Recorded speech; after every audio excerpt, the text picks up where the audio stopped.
Bonjour, j'ai le plaisir d'accueillir Balthazar de Lavergne. Bienvenue. Merci. Alors, vous êtes partenaire chez The Family. Est-ce que vous pouvez nous dire un petit peu de quoi il s'agit et ce que fait cette entreprise? Oui, bonjour. The Family, c'est une société d'investissement qui a été créée il y a un petit peu plus de 2 ans pour accompagner des startups en France et leur permettre de se développer. Donc nous, on est en train de développer une infrastructure pour que ces entrepreneurs grandissent le plus rapidement possible. Et cette infrastructure est composée de 3 choses.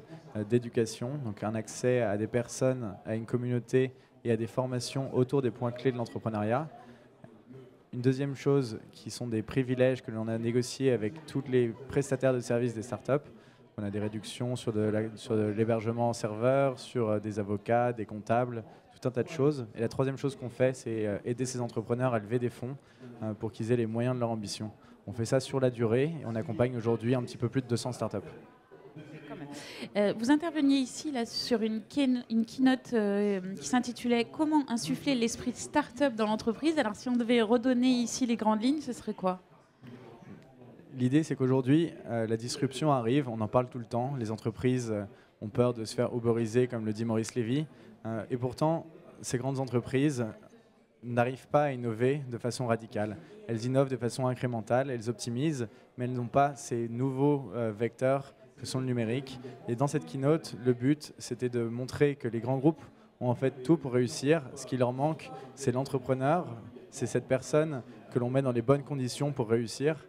Et que, hormis cela, il faut comprendre quelques principes de l'entrepreneuriat, ce qui est assez contre-intuitif. Il y a plein de décisions qui sont très contre-intuitives, mais qui est former des équipes petites, financez-les, laissez-leur de la liberté, permettez-leur de tester et d'avancer.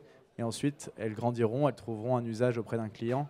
Et c'est cette adéquation du produit au marché qui va faire émerger de grandes boîtes. Et donc, ça veut dire quoi? Un incubateur à l'intérieur de l'entreprise? Pour nous, ça veut dire l'opposé d'un incubateur dans l'entreprise. C'est plus envoyer une équipe à l'autre bout de la France pour créer une structure et laisser-les tranquilles.